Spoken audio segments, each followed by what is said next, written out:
এই সমস্তের পরিপ্রেক্ষিতে আমার মনে হচ্ছে এটা একেবারেই বিশ্বাসযোগ্য নয়। এটা একটা রাজনৈতিক উদ্দেশ্য প্রণোদিত। এর পেছনে একটা কে আছে বোঝা কিছু শক্ত নয়। যারা গরু চুরি, কয়লা চুরি, চাকরি চুরি, রেশন চুরি, পায়খানা চুরি, ত্রিপল চুরি, এই সমস্তের সঙ্গে জড়িয়ে আছে তারাই আছে, আর কে থাকবে? কোন রকম যদি বিরুদ্ধাচরণ বর্তমান সরকারের, পশ্চিমবঙ্গের বর্তমান রাজ্য সরকারের বিরুদ্ধে যদি কোনো কিছু বলা হয়, তাহলে আমাদের মাননীয় মুখ্যমন্ত্রী রোষে ফেটে পড়েন এবং তখন ওর মুখের কোনো আগল থাকে না। সেই জন্য হাইকোর্টের বিরুদ্ধে বলেছেন, আর এই রাজ্যপালের বিরুদ্ধে এটা করিয়েছেন। আমি একদম বিশ্বাস করি না। রাজ্যপাল অবশ্যই অস্বীকার করেছেন এবং এখন দায়িত্ববর্তায় ওই মহিলার ওপরে যেটা প্রমাণ করতে হবে। যদি প্রমাণ করতে না পারেন, তাহলে আমার মনে হয় রাজ্যপালের উচিত ওর বিরুদ্ধে ইন্ডিয়ান পিনাল কোডের 211 নম্বর ধারায় একটা নালিশ রুজু করা এবং এতে 2 বছর পর্যন্ত মহিলার জেল হতে পারে। নমস্কার, আপনারা দেখছেন এই আজ তাক বাংলা। আর এই মুহূর্তে আজ তাক বাংলার মুখোমুখি হয়েছেন তথাগত রায়। যদি তথাগত রায়ের কথা বলি, সব থেকে বেশি এক্সপিরিয়েন্স 3টি রাজ্যের রাজ্যপাল ছিলেন তথাগত। প্রথমেই এই প্রশ্নটা করবো যে এই ধরনের একটা মারাত্মক অভিযোগ সম্প্রতিকালেও সেইভাবে দেখা যায়নি এবং অন্যান্য রাজ্যের ক্ষেত্রেও এই ধরনের ঘটনা রেফারেন্স নেই। আপনি 3টি রাজ্যের রাজ্যপাল ছিলেন, আপনার এক্সপিরিয়েন্স অনেক বেশি, কি বলবেন? প্রথম কথা, তোমার ঘটনা বলাটাতে আপত্তি আছে, এটা অভিযোগ। দ্বিতীয় কথা হলো, এর দুটো সাইড আছে। হ্যাঁ, একটা হলো যে এই ধরনের অভিযোগ করাই যায় না, কারণ সংবিধানের 361 নম্বর অনুচ্ছেদে রাজ্যপাল এবং রাষ্ট্রপতির বিরুদ্ধে কোনো ফৌজদারি অভিযোগ করা যায় না, কোনো ফৌজদারি তদন্ত করা যায় না। একদম সম্পূর্ণ বারণ আছে, যাকে অ্যাবসলিউট বার বলে সেরকম আছে।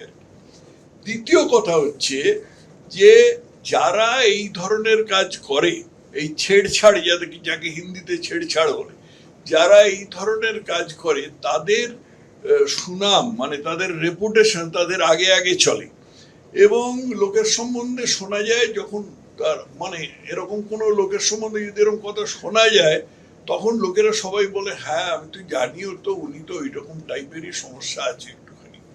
তো এই ধরনের জিনিস আজ পর্যন্ত আমি সিবি আনন্দ বোসের নামে কখনো শুনিনি। সিবি আনন্দ বোসকে আমি অনেকদিন থেকে চিনি। আমি মেঘালয়ের রাজ্যপাল যখন ছিলাম, উনি মেঘালয় সরকারের একটা উপদেষ্টার ভূমিকায় ছিলেন। সে সময় আমার সাথে দেখা টাকা হতো। কোনো কালে, কস্মিন কালে আমি ওর সঙ্গে সম্বন্ধে শুনিনি। তার আগে উনি কেরালা ক্যাডারের আইএএস ছিলেন, সেখানেও কিছু শোনা যায়নি। এই সমস্তের পরিপ্রেক্ষিতে আমার মনে হচ্ছে এটা একেবারেই বিশ্বাসযোগ্য নয়। এটা একটা রাজনৈতিক উদ্দেশ্য প্রণোদিত।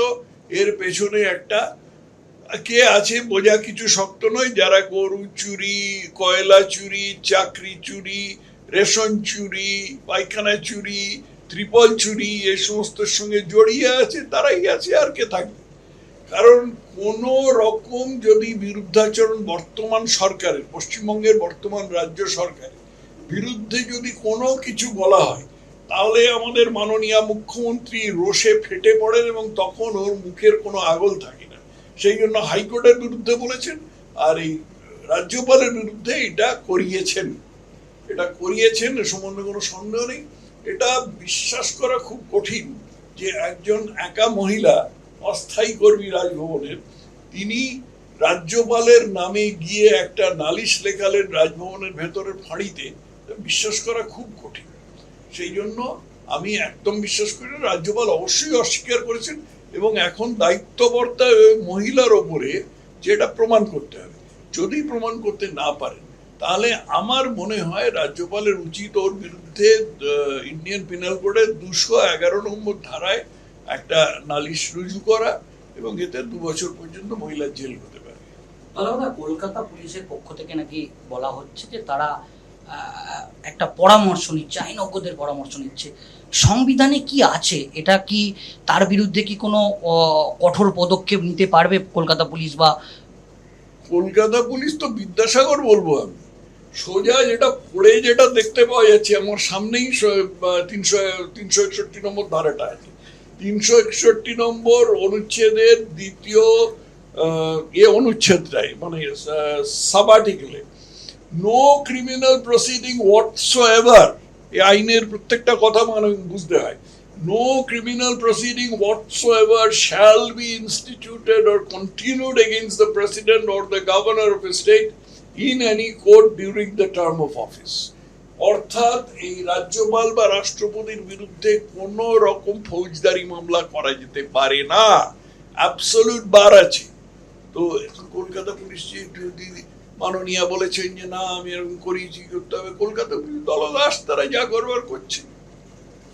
আরেকটা বিজেপির তরফ থেকে একটা অভিযোগ করা হয়েছে যে রাজনৈতিকভাবে যখন প্রধানমন্ত্রী এসছেন এবং রাজনৈতিকভাবে তৃণমূল কংগ্রেস অনেকটাই পিছিয়ে আছে, তাই তারা এই ধরনের একটা ইস্যুকে নিয়ে এসে রাজ্যপালকে কালিমালিপ্ত করতে চাইছে, এবং এমনকি এরকম একটা অভিযোগ করা হয়েছে যে তৃণমূল কংগ্রেস কতটা নিচে নামতে পারে।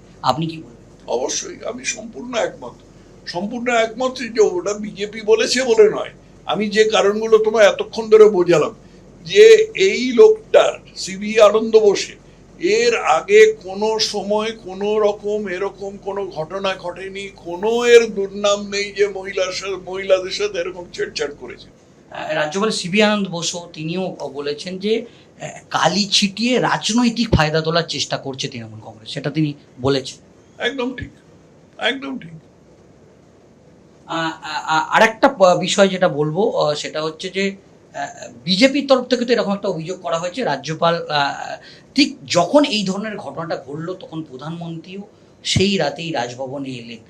এটা কি কোনো প্ল্যান মনে হচ্ছে? দেখো এইসব তো আমি বলতে পারবো না, কারণ ওইখানে কি ওদের মনের মধ্যে কি হচ্ছে, ওই কুটিল মনের যে এই সমস্ত গতি প্রকৃতি আমার জানা নেই। কিন্তু যেটা পরিষ্কার বোঝা যাচ্ছে, তার প্রধানমন্ত্রীর আসার সাথে যদি সম্পর্ক থাকে বা না থাকে, যে এই ধরনের একটা অভিযোগই মানে প্রাইমা ফেসি যাকে বলে প্রাথমিকভাবে বিশ্বাসযোগ্য নয়, আর রাজ্যপাল সেটা অস্বীকার করেছেন। আর নালিশ তো শুধু এই রাজ্যপালের বিরুদ্ধে করা হয়নি, এর আগে ধনখড়ের বিরুদ্ধে নালিশ করা হয়েছে, তার আগে সিপিএম গোপাল কৃষ্ণ গান্ধীর বিরুদ্ধে নালিশ করতো, অনেকের বিরুদ্ধে নালিশ করা হয়েছে।